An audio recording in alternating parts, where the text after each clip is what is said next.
fragile parfois.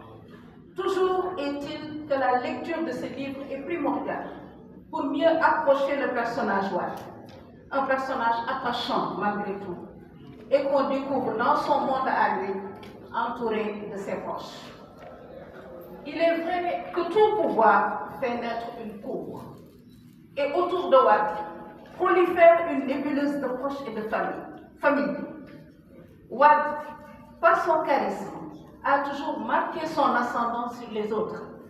Grand expert dans la maîtrise des autres, il sait jouer admirablement des faiblesses humaines.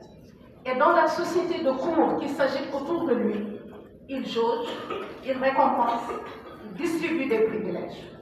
Il crée autour de lui un phénomène de fascination. Il subjugue, il entraîne. Cela fait aussi partie du personnage, de sa complexité, de sa séduction. Il fallait pouvoir résister à cela. Mais nous retenons que s'il a pu subsister dans ces traversées du désert, c'est parce que certains de ses amis étaient là. Et d'une certaine manière, il leur a été fidèle. Il y a eu autour de lui une atmosphère amicale, même lorsqu'il est devenu président.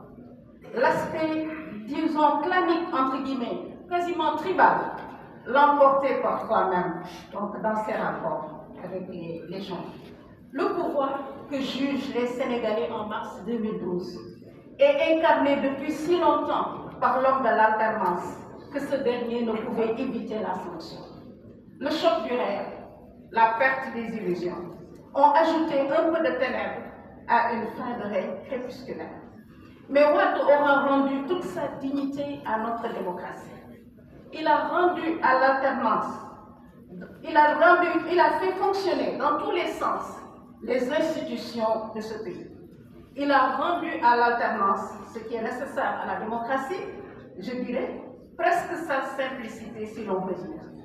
Aujourd'hui, l'alternance va de soi, et c'est grâce à Wade et à la manière dont il a géré et le pouvoir et la cohabitation.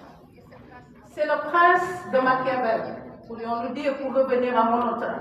D'une certaine manière, c'est un grand politique, par moments cynique, par moments s'inspirant de valeurs réelles de démocratie. Mais c'est un homme qui a joué sa carte personnelle à fond et pour qui son destin a été fondamental. Wade a accompli le destin qu'il s'était tracé. Et cet homme, redevenu citoyen, qui peut se targuer de le connaître vraiment? Au-delà des apparences, du masque de la vieillesse, que la vieillesse creuse, comment approcher la vérité de Wade qu'il s'est toujours préservé? N'avons-nous accès qu'à une part, en sachant que le vrai